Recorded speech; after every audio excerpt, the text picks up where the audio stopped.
Bismillah ar-Rahman ar-Rahim. Alhamdulillah Rabbil Alameen. Ar-Rahman ar-Rahim. Malik yawmiddin. Iyaka na'budu wa iyaka nasta'een. Ihdina sirata mustaqim. Sirata alladhina an'amta alayhim. Ghayru mahtubi alayhim waladdallin. Ameen. Bismillah ar-Rahman ar-Rahim. Wassalatu salam ala rasulihi sallallahu alayhi wa sallam. Dear believers, we are grateful to be here today for Ta'aleem. And today we have a special benefit. And the special benefit is that we are here, but we're here during the fast. So we know anything we do that we do during this month, during fasting, Allah allows us to benefit more so. All the prayers that we make during this month are magnified. All the giving that we make during this month is magnified. Even the greetings. When we extend the greetings, we take this for granted, but when we shake hands or embrace and say Assalamu alaikum, that prayer that you say to that believer is magnified. So we shouldn't take anything lightly. Everything we're doing has the potential to give us more reward. And that is part of the mercy that we're experiencing. This is the 10 days of mercy, the 10 nights and days of mercy that we are in. So we should be contemplating this, thinking about Allah's mercy. We should be feeling it in our lives.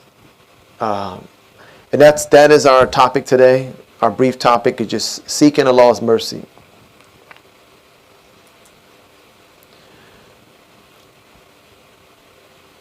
So, and I put seeking because we can never say we have it or we've exhausted it. We know that Allah's mercy comes in many, many ways. So we are seeking it. We are trying to appreciate it. We're trying to understand it. We are trying to be mindful of it because we don't want to be those who turn back or those who neglect. So let's go to our first slide. Let me make that a little better for you. Allah tells us in Surah Baqarah, ayat 183, it says, Ya ayyuhalladhina amanu. So this is, it says, Kutiba alaykum siyama kama kutiba alladhina min qablikum la'alakum tattaqun. O ye who believe, fasting is prescribed to you as it was prescribed for those before you, that you may learn self-restraint. So this is a prescription for the soul. That's the title of this slide. But the first thing I think we should think about is, who is this verse addressing? The law says, Ya ayyuhalladhina amanu, those who are called to have faith. Who are those people? Anybody. So any person in this that says, I believe in God, this verse is addressing them. And it's important that we don't necessarily, all of us don't know the language. But let me go back. The word Allah used for amanu is causative. So when you have a verb, you can, in English, you can just say, those who believe. And you just put the word believe. But in Arabic, when you write the word believe as a verb, there's different ways you can write it. So you can write it in a way that's demonstrating repetition, or you can write it in a way that's demonstrating causation. So Allah tells us that those who believe, there's been a causative. He causes this belief. And how we think about that, we can't pay somebody to be Muslim. You can have $1 million and walk up to somebody and say, hey, I want you to believe in Allah. That may not cut it. It is He that causes something in us for us to be conscious, to wake up. Because we all come into this earth submitting.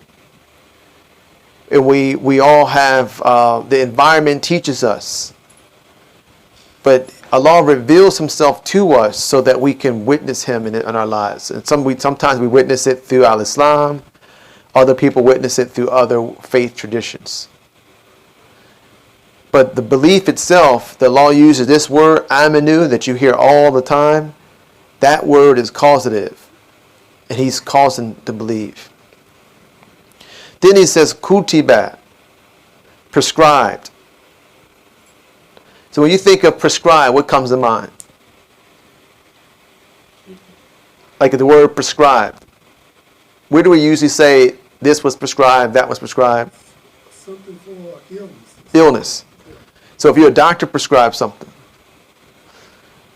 So what Allah is telling us that He doesn't even say He prescribed. He just says it was prescribed. And when a verb is like that, it's really pointing to, it's something it goes so far back, it's not even, it's just part of living. Like the human being has been breathing air since the first human being. We don't say the human being that breathes air. That would just be like, well, that doesn't make sense. So fasting goes all the way back to the very beginning of the human being that had belief. No one can really say when it started. Who was the first person that fasted? But it's a prescription. And it's a prescription from our Lord. So He's the one who created us. And He's the one who gave us this prescription. And I don't know about you, but for me, I can feel, I don't even know if I would need a calendar for Ramadan. I may need a calendar for the date. I don't need a calendar for the time of year.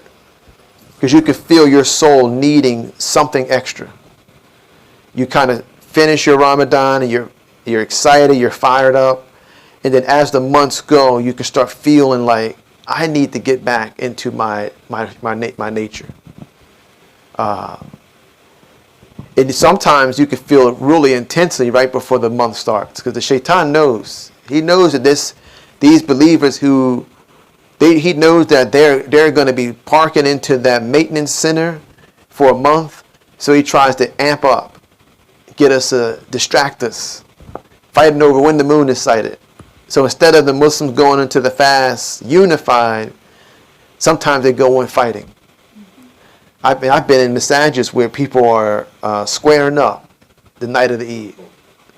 Yeah, I was in the Masjid in Delaware once, and it was such a heated exchange about the start of Ramadan that they said, hey, we can they're ready to fight over it. So Satan, he tries to distract us with those things. But I think that what it tells us that it is natural for your soul to kind of wander away from its fitra over the course of time. This ayat is teaching us that is natural. Even the Prophet Muhammad, peace and blessing be upon him, he still was required to fast. And this ayat was addressing him too. So no matter, you can say, you know what, I had a great year. I read Quran every day. I made all my prayers. I get all my zakat. I was a super Muslim during the year. You still have to fast. Because there are things that are happening to you. But it says, kama, like what was kutiba, prescribed upon those before you, that you may learn taqwa. It doesn't say you're going to learn taqwa.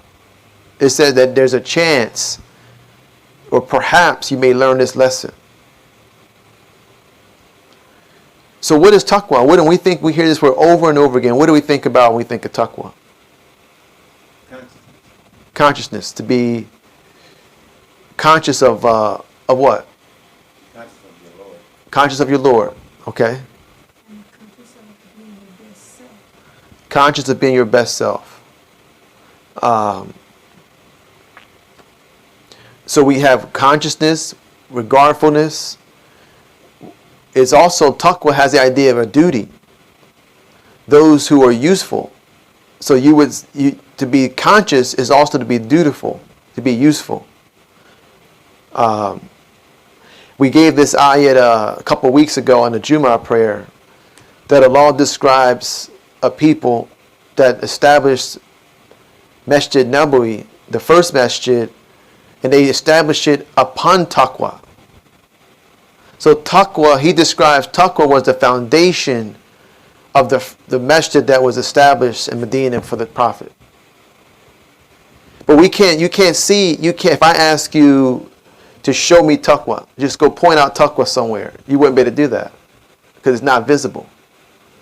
So when Allah tells us that He established the people who established the foundation, He says they established a foundation of a masjid upon taqwa. He's teaching us something about taqwa. He's teaching us that taqwa is a foundation. It is not something that is wavery. It is something that's firm. We can't see it, but it should be principles in our lives that are fixed. I give you the example we gave in the Jummah prayer. So we have faith, we have Iman. But you can have a basic faith, but also have your faith waver just throughout the natural course of life. After Jummah prayer, everybody gives their greetings. They're feeling excited. Their Iman is increased. You feel excited. You feel fired up. You leaving out of the Eid prayer after you do the takbirah, your Iman is increased. Not that your faith, your basic faith doesn't waver, but your Iman increases. So that happens in the life of the human being in law. And there's a famous, I believe there's a hadith that says, when the Iman fluctuates, do good when you're feeling strong and be steadfast when your faith is weak. So when you're fired up, those are the times to give more, do more, read more. And when you're having difficulty, be patient.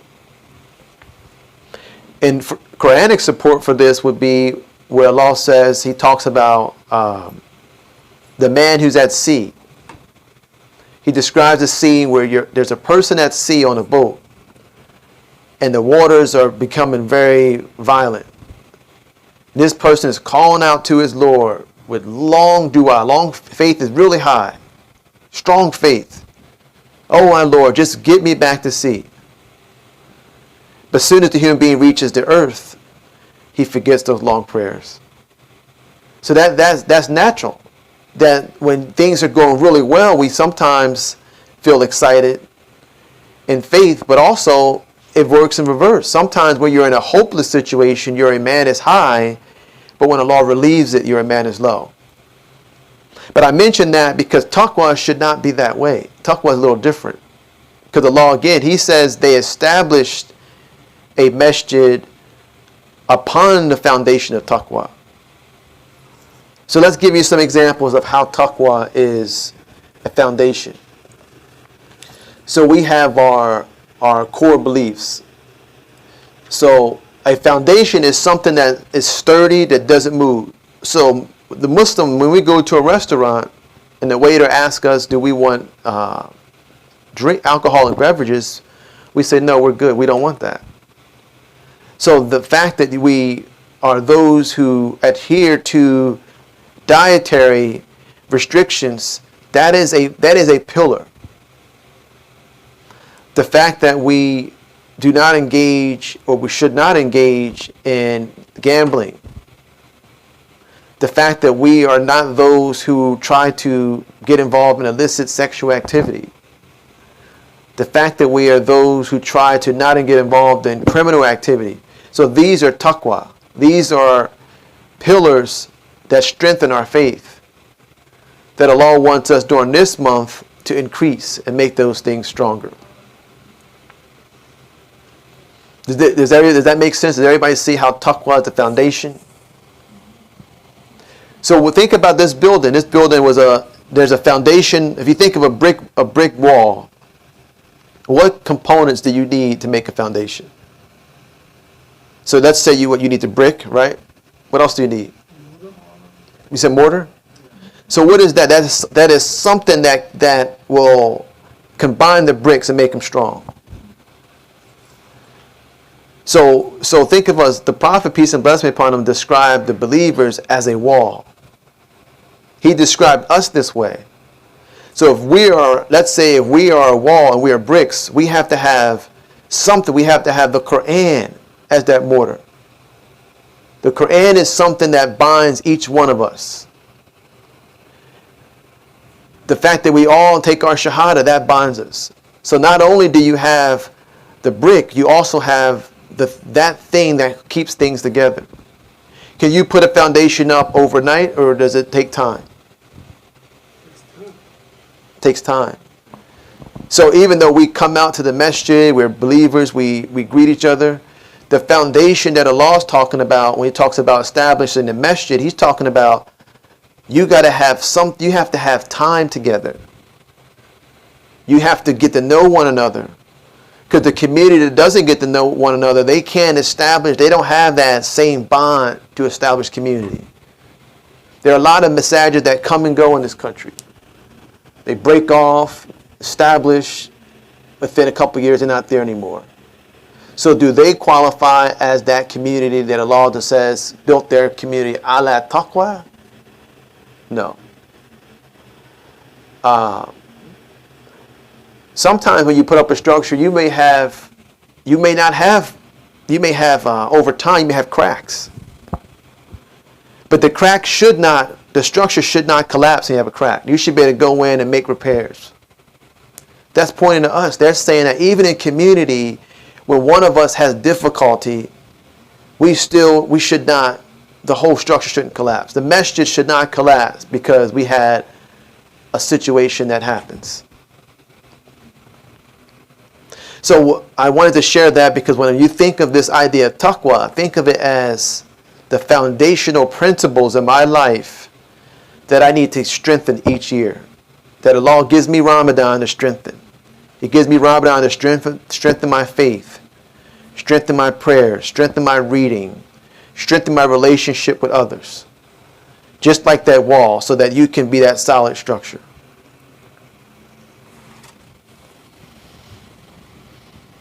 So this slide says, we're going to move forward. This slide says, born again Muslims. I'd like to sometimes just throw these catchy phrases out just to keep everybody's attention. So Allah says, Ar-Rahman, Alam al-Quran, Khalaqa Insan. The merciful benefactor. And what is a benefactor? How would you describe benefactor? What's an easy way to... Because we don't usually, most Qur'ans don't say benefactor. It says most gracious, but that doesn't point to what we want to have, the idea. So what is a benefactor? Support. Good, close. Well, mine's creating, giving us things we need. Yes, so benefactor is pointing to something. It's almost like someone coming home and saying, hey, there's a check in the mail. You had a distant relative that supported you. Here's your inheritance. So benefactor is pointing to the idea that His mercy is extending to you beyond what you could have asked for. We don't think of it as just mercy. We think of it as He is extending mercy beyond what we even could have thought of. Yes, sir. The statement you just made about that, someone receiving a check, Yeah. that brought me back to like insurance policy. If you're the beneficiary, Yes. you receive From the benefactor. Yeah. Yes. That's what we receive. So we would say Allah is our benefactor. He's given us the things that we never would have asked for. Think of this. The baby in the womb, what does it breathe? So the baby in the womb of the mother, what does it breathe? How does it breathe? But what does it breathe?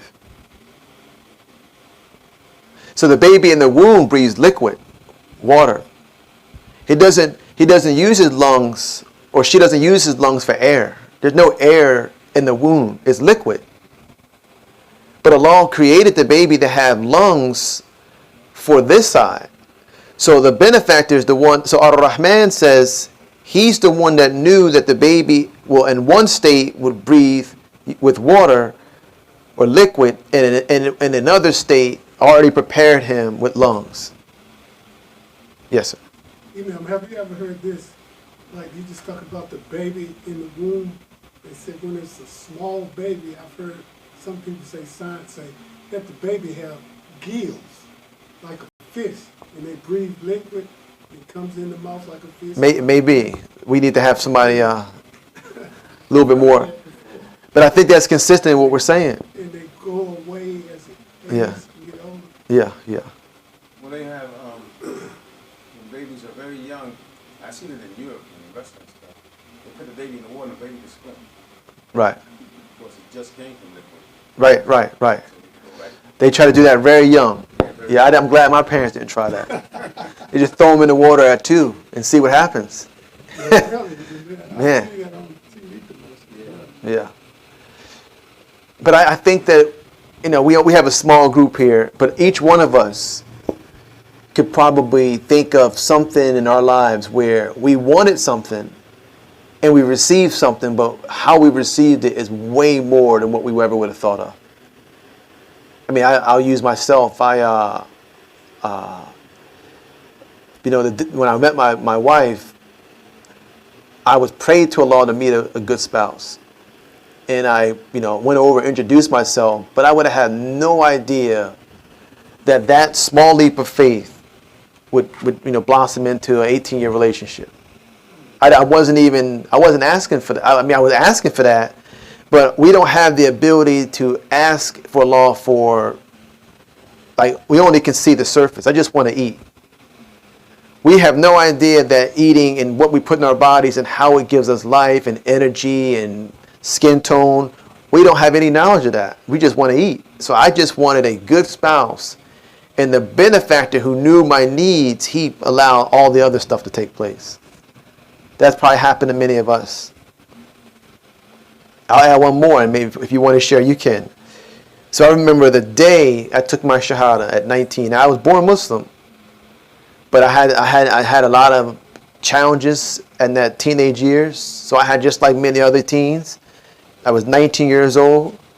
I came home from a heated argument with a friend who kind of called me out. I took my Shahada in my room. I took a shower, and from that, I went and made 2 rakats. I had no idea that Allah will transfer my life from 19 to the early 40s that way.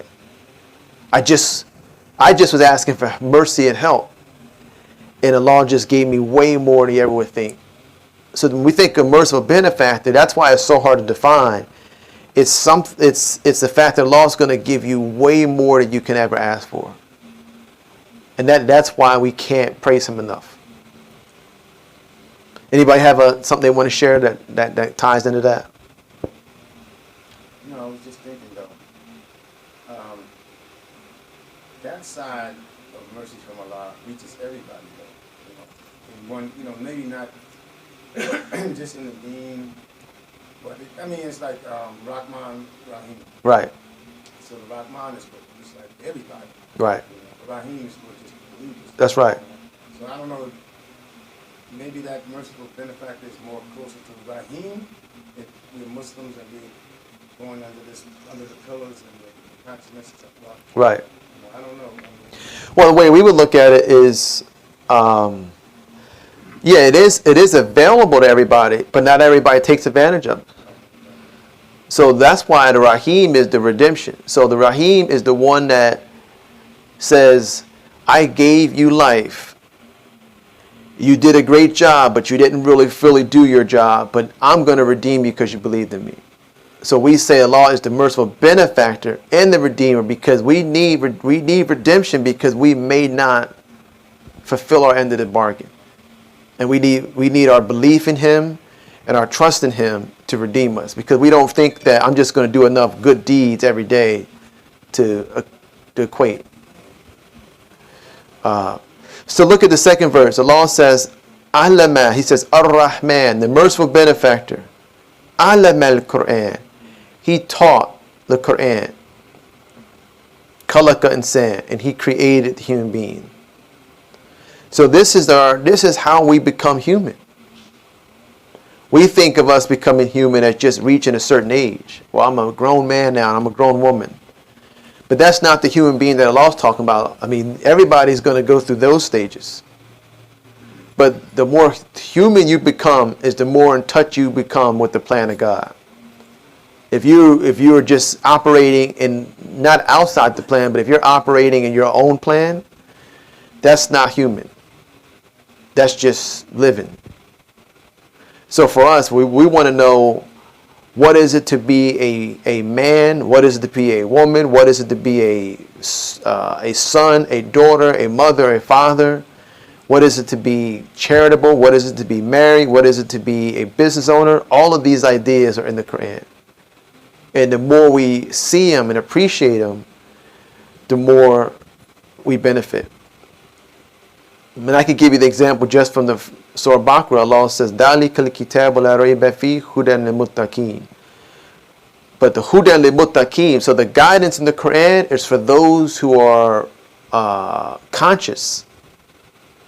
So you can't be a human being that's doing business without God consciousness the way that God permits.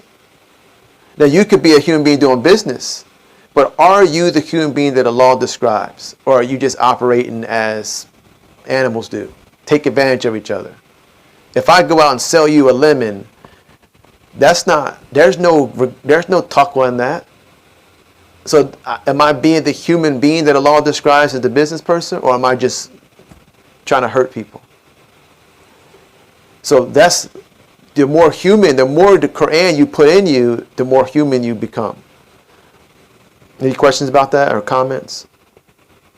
I think this is important because we are really inundated with what this society wants us to think, feel. They're playing on our thinking, our feeling every day. They don't want to leave any room for this. And that's why there's such a clash between the East and the West. Because this economy is really based on you spending and following your desires. And they're creating the desire, you're fulfilling the desire. It's not designed for you to fast 30 days and say, I'm not shopping. They can't afford to have 50 million Muslims in this country fasting 30 days, saying we're not doing no Amazon, go out of business. So that's kind of what the underlying issue is, that they hope that the human being doesn't wake up and become in touch with his true fitra, because that's not what it was designed for. Same thing happened in Mecca.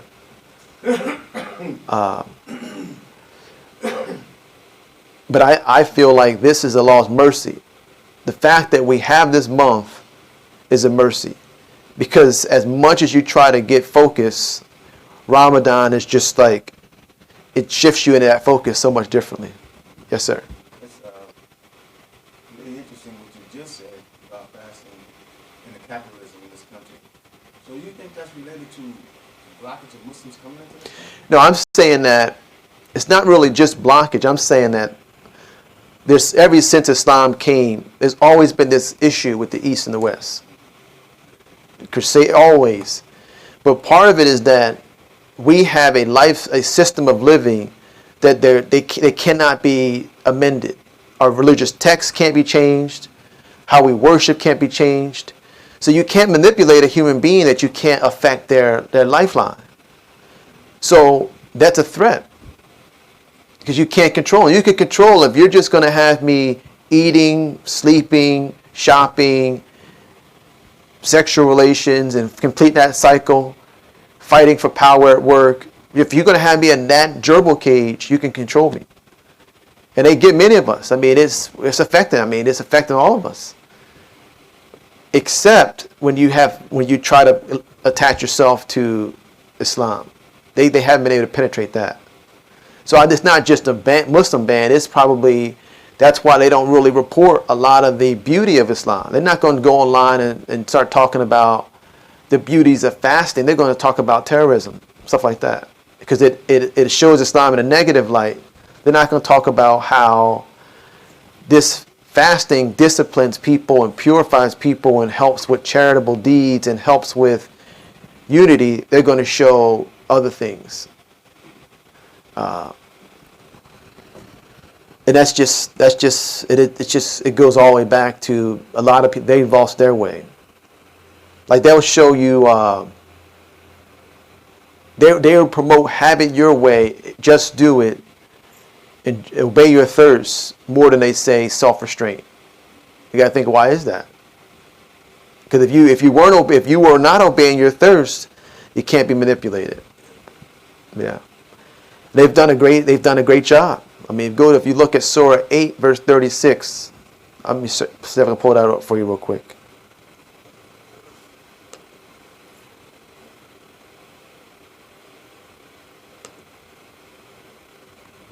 I mean, you got to look at this one, because sometimes our challenge is we don't really know the rules of engagement. We don't want to just be like puppets. We want to know what is the purpose of some of the things that we are affected by.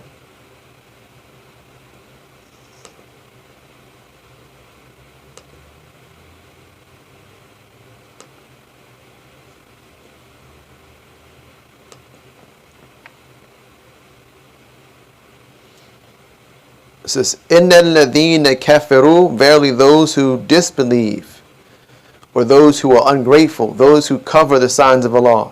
Yunfikun, they spend amwalakum, their wealth, in order liyastaru, in the order to divert from the path of Allah. So those who disbelieve, they are spending all of their wealth, their resources, their power, their influences, liyastaru, to divert you from the path of Allah. You don't see it, but it's happening. That's why I say, I think the government, is definitely aware of Islam. Yeah. And they definitely, when they can Google say, what is the fastest growing religion on earth? So they see that, the numbers are in Muslims in Islam. I believe they are blocking Muslims because of the way Muslims live. Yeah, and it may be more just like the objective may just be making money, and we may just be the collateral damage. So I'll give you an example. So now they have all of these streaming services, and they're all competing with one another. You got Hulu, Netflix, Amazon Prime. They are all they're competing to get their content up. And they're trying to put more and more shows up so that the human being there's really no time for you to not be watching their services. They try to get new series up, new shows up. It used to be a time where you could sit down as a family, Sunday night, watch, Cosby Show, whatever it is, turn it off and go enjoy the rest of your day. That's not the plan now. The plan now is that we want to have you have so many options that there is no time for you to do anything other than doing what we have set up for you. And that's how you can control someone's appetite. Now through that channel, they can feed you their morality, they can feed you their lifestyle, they can feed you what a man should be, what a woman should be, all of that. It just keeps happening. But they don't account for you to say, you know what, I'm stopping that for 30 days. And I'm going back to my Quran. I'm going back to, that's not part of the plan. So, Allah, He saved us through that. All right, let's go on to the next one.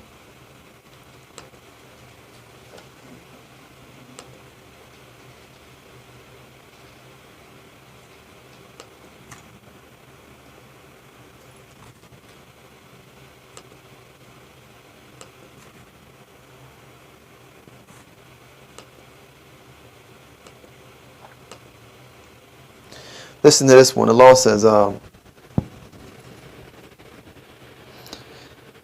وَإِذَا قُرِئَ Quran, and when the Quran is recited, فَاسْتَمِعُونَ فَاسْتَمِعُونَ. Then listen to it. Listen to it. And أَنْصِتُوا. And pay attention. لَعَلَّكُمْ تَرْحَمُونَ. It says that when the Quran is recited or read, listen to it, because in order that you may receive mercy. So just listening to the Quran is something that gives us mercy and benefit and blessings. Everything we do, all the reading that we're doing, like we may say, man, it's tough to get through my 30th. Every time I start reading, I start falling asleep. But think of it as every ayah you're reading, Allah is giving you blessings multitude. Who knows? Like imagine this. I heard a sister say once, many years ago. She wrote a paper on if you can take a glimpse at your balance. So imagine if Allah says, I'm going to give you a 1 second glimpse of your balance sheet. Imagine that. That'd be a life changer. Yeah. Huh? You know what you have to do. Man, you know what you have to do. Yeah. Yeah. I think in yesterday's reading, Allah talked about, He talked about those in the end who, if they knew where they were, they would do more. But that's not His purpose. His purpose is not to have an angel come down or to show you clear proof of faith. The purpose is that you have faith. Because if we all saw our balance sheet and saw that we were way in the red, you would change immediately. Immediately. Yeah. Yeah. I don't even know if I want to see that. Who wants to see that balance? You want to see it? Because then it can help you one way or the other, huh? Yeah. Yeah, that's a lot to think about. So here's an example of Allah's mercy. And I'll read, it says, Ya ayyuhalladhina amanu, ithkulu fi Islam. O ye who believe, enter Islam kafatan, wholeheartedly. It's really like enter it with perfection, wholeheartedly. And it says, do not follow the footsteps of shaitan. And what are his footsteps? Because Allah has given us an example of his footsteps, but has anyone seen the footsteps? What are his footsteps? Shaitan? Yeah.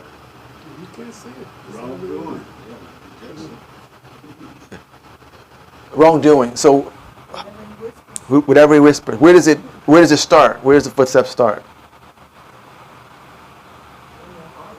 In your heart? Absolutely. Absolutely. So really it starts in the heart. So that's why we pray, Rabbana la tazugha qulubana ba'da idh hadaytana. Do not let our hearts deviate, because even though his suggestion may come to you in the mind, and you may fall victim, but if it doesn't penetrate the heart, you still keep your purity. Because it doesn't tell us that you're not going to make a mistake. But we don't ever want our heart. We don't want our heart to be in it. If we do a wrongdoing and we slip, we don't want our heart to be in it. Our mind is one thing, not our heart. So are you saying when it enters the heart, you cannot get back? You can get back, but I'm saying that it's really about, do we seek Allah's mercy and forgiveness? Because if we go back to the story of Adam, he slipped. And after he slipped, he heard words from his Lord, and he turned. So the question is, when we slip, do we turn? You got to turn at some point. Because if you never turn, then it becomes, that's where your heart, Allah can seal the heart. Because he talks about how your heart is sealed, your hearing is sealed, and you're not going to believe. But that comes after you've had the opportunity to turn, and you continue to reject and not want to do that. So the reason I have this verse is Allah's mercy, because Allah tells us in this verse to enter Islam with wholeheartedly. But the next verse he says, فَإِن زَلْتُمْ,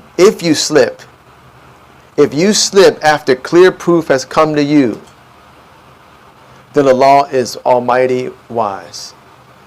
He's telling us come into Islam wholeheartedly, but he's also balancing that with mercy. That if you slip, then know for certain. He doesn't say just no. He's saying for ilmu. He's commanding you. He's saying that you better know this, that Allah is Azizun Hakim. And I think the knowing it, the knowledge part of that is very important for us as our community. How many people do we lose in our Islam because they slip and they don't come back?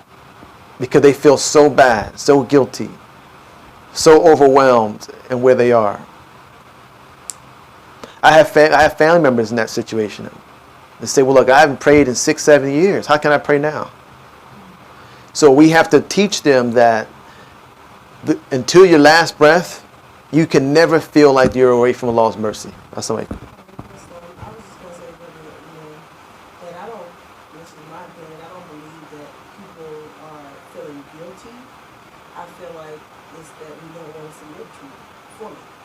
Because Allah says in the Quran, like you said, you were reading yesterday and the day before that, accept those who repent, So he always says if there's a way, as long as you have breath in your body, as you just said, you can always still repent as long as it's sincere. I think many of us who choose to do wrong, and we all do wrong, like Imam Naim said, we all are hypocrites at some point. None of us are perfect. But those of us, as you mentioned, people who just are saying that they're afraid that it's too late for them, I think that may be a small part of it. I think the bigger part of it is that we don't want to fully submit. Because think about it. That's true. Yeah. You have to fully submit. Yeah, I can use me. I mean, I went through a period where I wouldn't. I took the mindset that I'm not going to pray until I can pray with sincerity. So if I was, 11th grader, I wasn't going to wake up, make fajr, have a terrible day, do what I wanted to do, hang out who I wanted to hang out, and then make Isha and think that my life, I just wasn't going to do that because I felt like I felt that would be worse. So I just didn't do it at all. And I just said, one day, Allah, please allow me to be the person I need to be. But I wasn't sure that I would ever be able to get to that day. So I think that sometimes people feel that the way I felt, but it becomes compounded because maybe it becomes not a couple years, but 10 years or 20 years. But part of it was I don't have the discipline to do it every day and submit. So I'm just not going to do it at all. And then it becomes a huge snowball until one day Allah may just turn your heart and allow you to, bring you back. But my point is that we have to get the message out because a lot of people do walk around with shame and hurt, and they feel like they are insufficient. Or I've had a brother tell me he took a shahada here. He called me up 2 weeks later and said, "Brother, I don't think I can be Muslim anymore." I never heard anybody say that. He said, "No, I'm still struggling with my cigarettes. I got a girlfriend. I'm still struggling with a little bit of a weed issue, and I don't want to. Why should I waste Allah's time? Like, if I'm not going to be the Muslim that I'm supposed to be, I'm just not. This is not for me." I said, "Well, welcome to Islam, brother. We all got that. We all got issues like that." And he didn't know that. He was in a situation where he says, "How can I be the one that gets up and prays, and then I have all these other issues, and I pray Isha? I'm walking away from this." But we talked for about an hour, and I see him around here in Charlotte. He hung in there, but he almost didn't. Yeah, the comments is did. Okay, but I think our community is good at this, but other communities are much more rigid. They make you feel like if you don't have it right together, then it is hard. Yeah.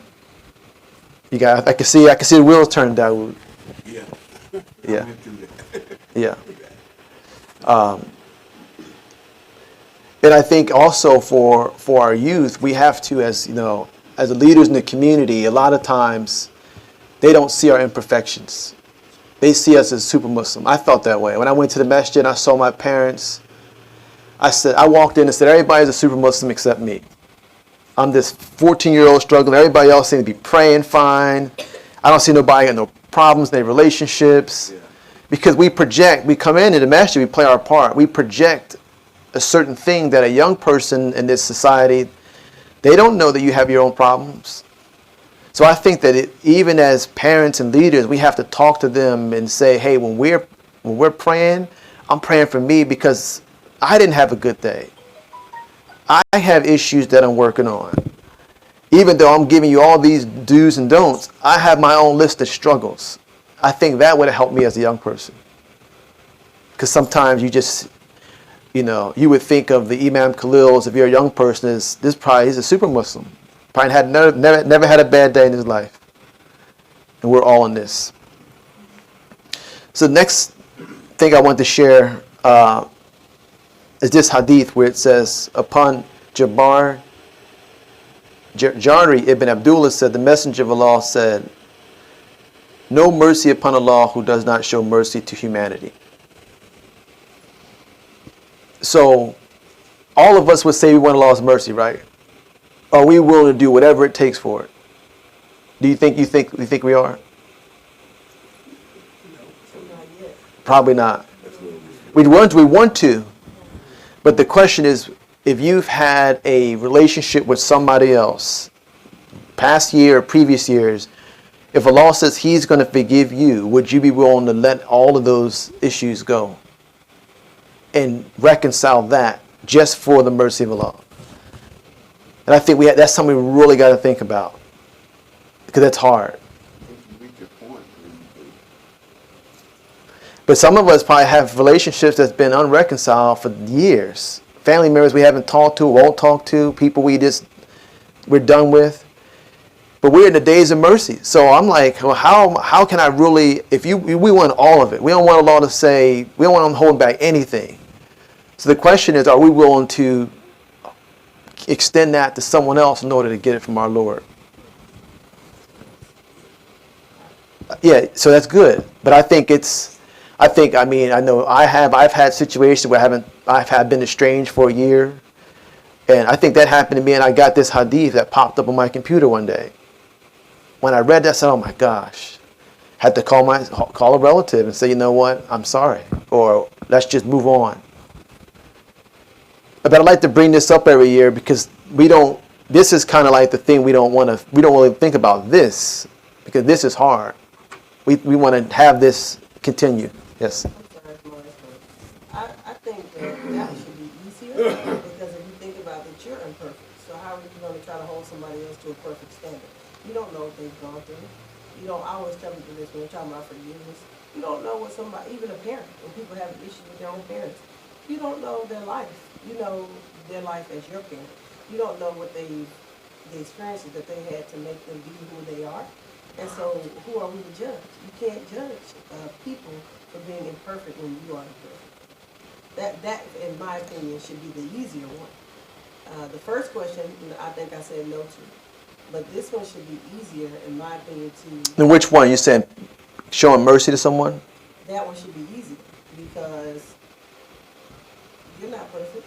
So how can you expect someone else to be? Yes. How can you, for example, we've had a lot of issues in our masjid too, especially when you're on this committee, but nothing is that serious that I've seen for you not to be able to forgive somebody. Absolutely. And I think our greatest example of it is our Prophet, peace and blessings be upon him. He had people who killed his relatives. We would never, I don't know if we would ever forgive anybody, but none of us even want to be tested that way. And now you forget someone, you're on the battlefield, and then a month later, the brother sit next to you in prayer or at iftar, and you got to treat him a certain way because now he believes. So if he did that, if he allowed people to be amongst him who was bringing him harm one day, and the next day said they believe, and he said, come on, that's what we have to do. Think of the one who, I think it's the African who killed Hamza with the spear. He said when he would see him, he would just turn away from him when he entered Islam later. Or he would not be harsh. He wouldn't be like, hey, what's up? But he would turn himself away or distance himself. That's the minimum, though. But the question to us is, we've been wronged by people. We probably got people who owe us money. Just all of the things that affect us, we have to use this month to purify ourselves. Because we don't know if this is our last year. We don't know. So, inshallah, Allah allow us to do this and have mercy. And I think to forgive someone is probably one of the hardest things to do. It's hard to forgive. I watched a movie once where a person, I guess, stepped outside their marriage with the lady's best friend. So the relationship was over.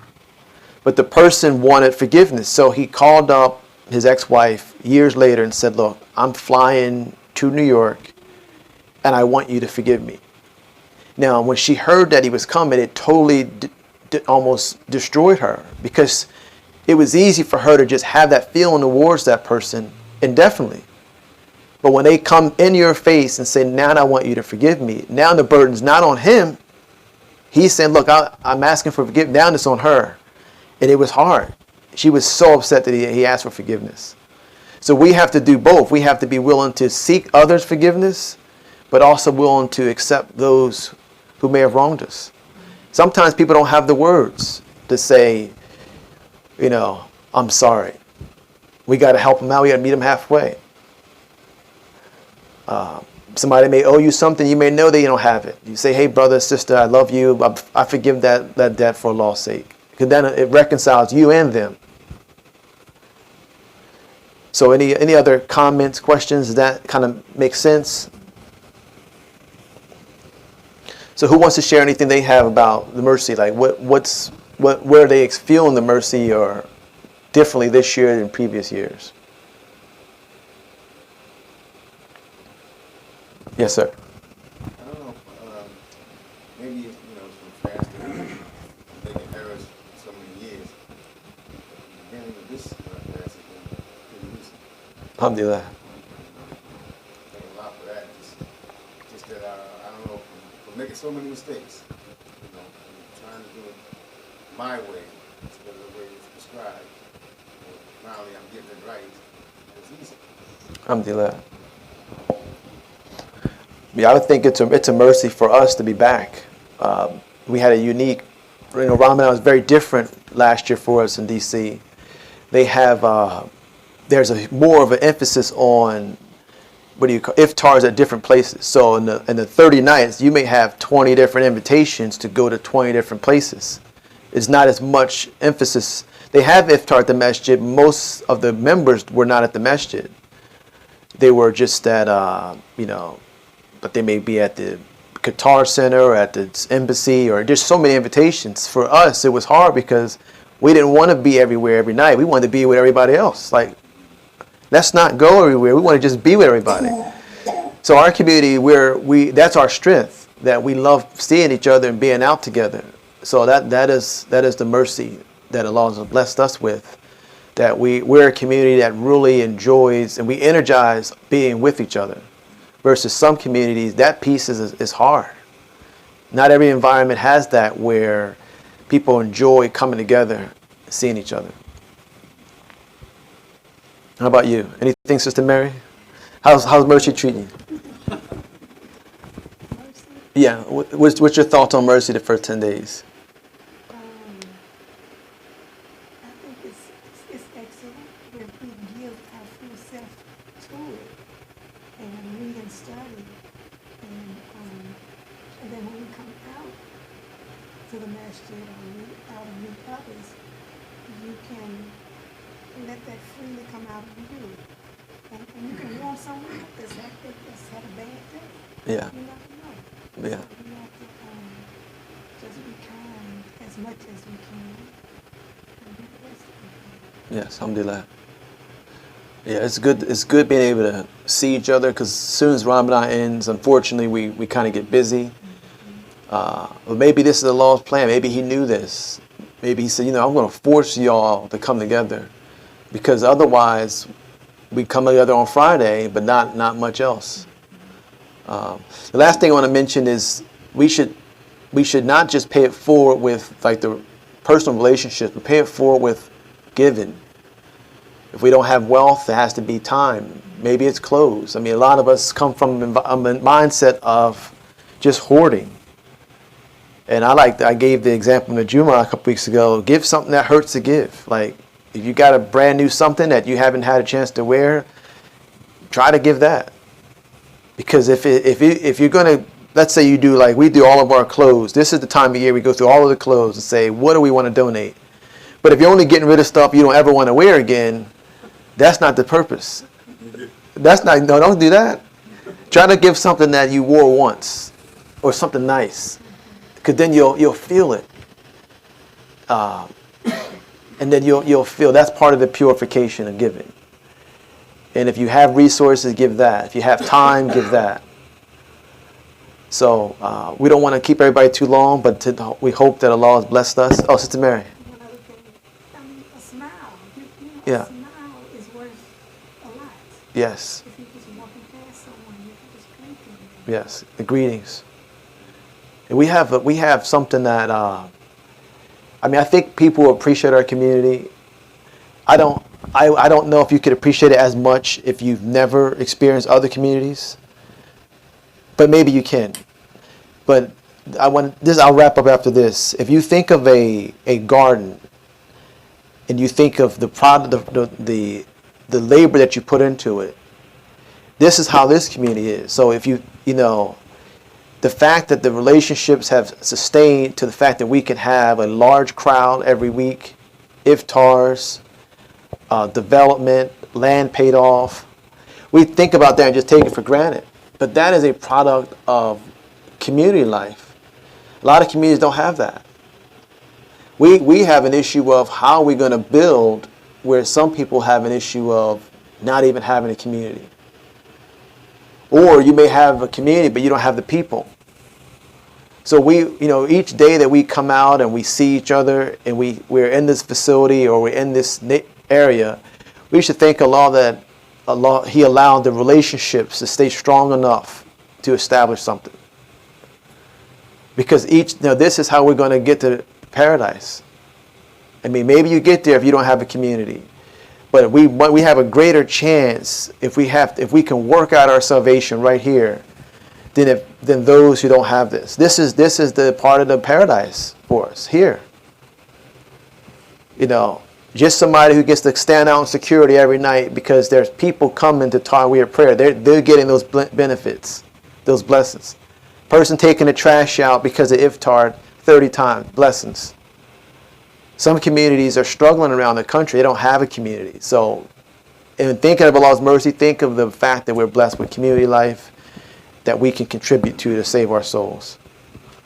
So we're going to close out. Anybody have any announcements they want to share? How many brothers here know about our Brother Summit coming up? We got to get registered. I mean, this is a once-in-a-lifetime opportunity. I'm always going to make things sound a little more. But think about it. I mean, I've been here 13, 14 years. We have never had a summit where brothers can spend 2 nights away and spend time together. And if the only thing we did is got there and exchanged names and what we do, where we're from, it'd be a success. Because I bet you none of us even know what we do here. Half of us know each other's first and last name. So this is an opportunity for us to come together and spend time together. So to me, it's not about the accommodations. It's not about, this is not a vacation. If you can just get there and be a part of it, it should be a benefit. If I got to sleep on the floor, I'm with the brothers. That's all it's about. So hopefully, we don't have a lot of people registered. I think we're under 15. We need to really represent here in Charlotte. Because we're that brick. We can't build a wall like the Prophet said. We're one solid structure. We can't have weak bricks. We need everybody to bring a strong brick. So is everybody going? You going? You gonna try? Not to put anybody in the spot, but the Brothers Summit is the 27th, 21st through the 23rd of June. We're going up into the mountains, about 2-hour drive away. It's $150. It includes 2 nights stay, 5 meals, and all of the entertainment will be covered by your brothers. We'll take care of it. So you can register online and see Brother Ibn. He'll give you more instructions. King Wolf. Yep. Beach Mountain. Any other comments, questions, anything else, any announcements? Okay. Let's close out with dua. Bismillah ar-Rahman ar-Rahim. Alhamdulillah Rabbil Alameen. Ar-Rahman ar-Rahim. Maliki Yawmiddin. Iyaka na'budu wa iyaka nasta'in. Ihdina as-sirata mustaqim. Sirata alladhina an'amta alayhim. Ghayru mahdubi alayhim waladdallin. Ameen. Assalamu alaikum. Happy Mother's Day.